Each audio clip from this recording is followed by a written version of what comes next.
Naaalala nyo ba yung mga panahon na bawal mag-fracture o kahit ID sa wallet na pwedeng ma-identify na tauga makakasiaarit kayo tapos hindi nyo naiisip na kahit anong tago nyo may subjections naman kayo.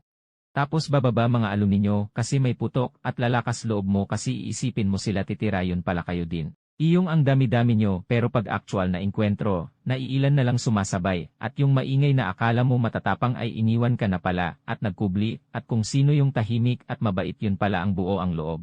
Naalala mo din ba yung sasama ka sa aso yun pala kalaban na katabi mo at tanging mga pulang mata na lang mapapansin mo kasi parehas kayong lahat kinakabahan sa pwedeng mangyari. Pagkatapos ng lahat, kahit mga kamao nyo, may tama kayo, nakaarit kayo, may benda o palo, magtatawanan pa kayo kasi proud kayo na taugama kayo. Buhay TGP noon. Totoo puro gulo at rumbles. Hindi mo masasabi noon na TGP ka kung hindi ka nakaranas ng gulo. Buhay fratman. Masarap isipin pero ayaw ng balikan.